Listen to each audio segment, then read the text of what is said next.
Welcome back to Apple Addiction.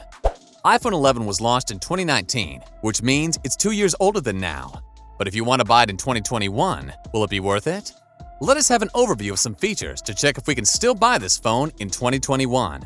But before that, make sure to like this video and subscribe to my channel Apple Addiction to keep yourself updated on the latest tech news.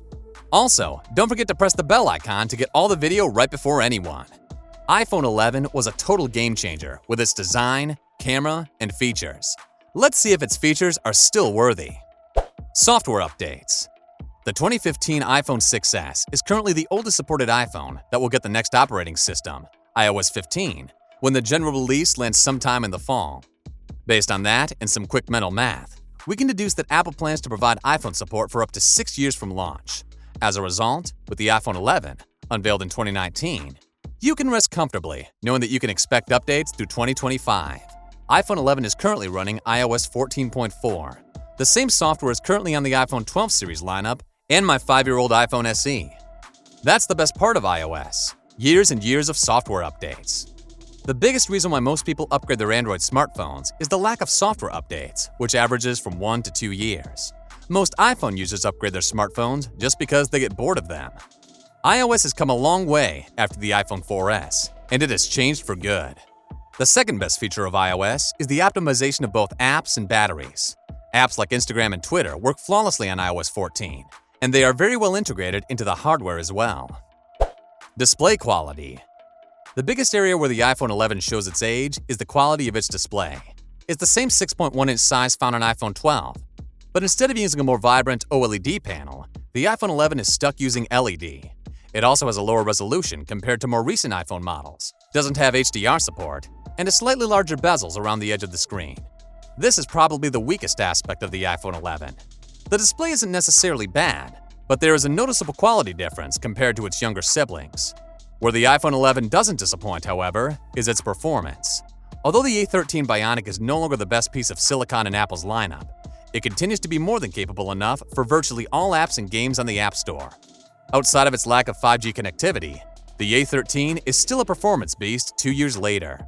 The iPhone 11 uses a crisp LCD screen that refreshes at 60 frames per second or 60 Hz. Apple traded up in the iPhone 12, equipping it with an OLED screen, though it kept the display at 60 Hz, just like most phones. OLEDs are typically more vibrant than their LCD counterparts, with richer contrast and inkier blacks. If you watch a lot of videos on your iPhone and want a superior viewing experience, an OLED screen might make more sense for you. The iPhone 13 will likely boast an OLED panel too, though Apple is expected to bump up the refresh rate to 120 Hz. The faster refresh rate will translate to smoother, snappier scrolling through apps and websites. Battery and camera. The iPhone 11 packs a 3,110 mAh battery. It's tiny by Android, which means where phones are having 7,000 mAh batteries. I used to feel the same until I used one. I charge and use my iPhone between 30% and 80% of the total battery capacity, and I get a whopping screen-on time of 8 odd hours on average. That's still a lot considering my OnePlus 6T, which has a 3,700 mAh, used to give me a screen-on time of about 4.5 to 5 hours on a full charge. This is due to the terrific battery optimization of iOS 14. The iPhone 11 has dual 12-megapixel cameras on the rear and a single 12-megapixel camera on the front. The cameras on the iPhone 11 are very reliable. Night mode on the iPhone 11 is hands down the best I have ever used on a smartphone. There are no software gimmicks, and it's pure photography. When using the new front-facing camera, you can turn the iPhone from portrait mode into landscape mode to automatically capture more in the frame, which is useful for situations like group selfies. When you take a selfie with the iPhone 11 in a standard portrait orientation, it uses a zoomed-in 7-megapixel version. Turning your iPhone to landscape mode allows more into the frame and results in a 12-megapixel photo, as does tapping the little arrow icon to zoom out when in portrait orientation. The iPhone 11 continues to hold its own in the camera and battery departments. Battery-wise, the iPhone 11 is promised the same 17 hours of video playback as the iPhone 12 and iPhone 12 Pro.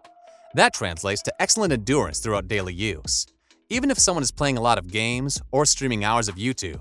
For the camera setup, the 12-megapixel primary and 12-megapixel ultra-wide sensors remain incredibly strong. Photos showcase good detail and lifelike colors. Users can record 4K video, and many of Apple's newer camera features are present, including night mode, portrait mode, audio zoom, and smart HDR. Outside of no Dolby Vision support in video recording, there's not much to complain about with the iPhone 11's cameras. 5G connectivity. One of the iPhone 11's biggest missing features compared to the iPhone 12, and presumably the iPhone 13, is 5G connectivity. The iPhone 11 is an LTE-only device, and if you don't care for the next-gen wireless tech just yet, service is patchy in the US after all, then the iPhone 11 should suit you just fine. Remember that 5G debuted on the iPhone 12 lineup, and getting access to faster bands of 5G depends on where you live. So going for the iPhone 12 make your purchase more future-proof. You're aware of the fact that companies are pushing 5G now. 4G is more than capable for everyday usage and get the job done. But having 5G is good and is quite important too. Let me explain. When you buy an iPhone, you might not change it in a year or two.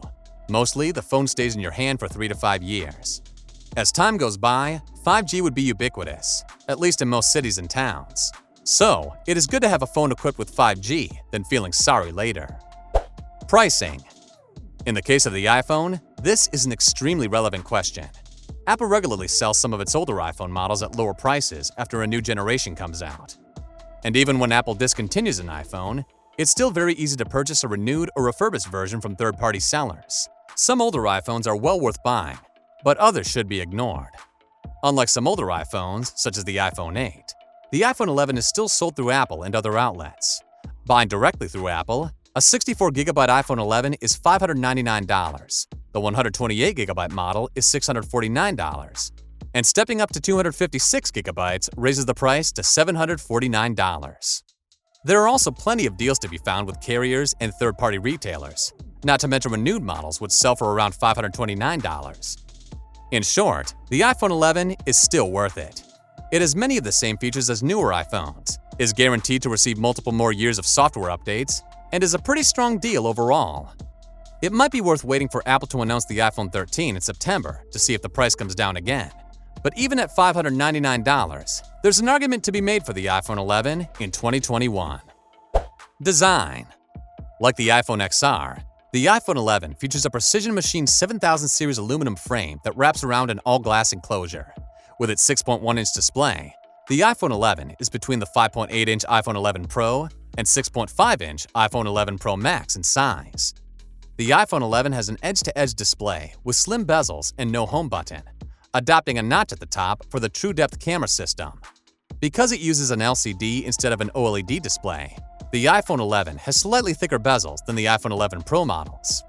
The iPhone 11 measures 150.9mm tall, 75.7mm wide, and 8.3mm thick, which is identical to the previous generation iPhone XR.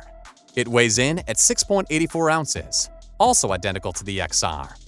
It is thicker than the iPhone 11 Pro and iPhone 11 Pro Max, which measure 8.1mm. The back of the iPhone 11 features the most significant design change, thanks to the new dual camera system. Apple is using a new square-shaped camera bump that flows into the rest of the device. The two camera lenses protrude slightly from the back of the iPhone, as the camera elements are thicker than the body of the iPhone. The Apple logo on the iPhone 11 has been relocated relative to previous iPhone models. It's now in the middle of the device, rather than towards the top, a change that may have been implemented for a planned two-way charging feature that was later scrapped. The bilateral wireless charging option would have allowed the iPhone 11 to be used to charge other iPhones, the Apple Watch, the AirPods, and other QI-based devices. So, what do you think? Does it worth in 2021 or not? Let us know by your comments in the comment section. Don't forget to like this video and subscribe to my channel to get this type of video.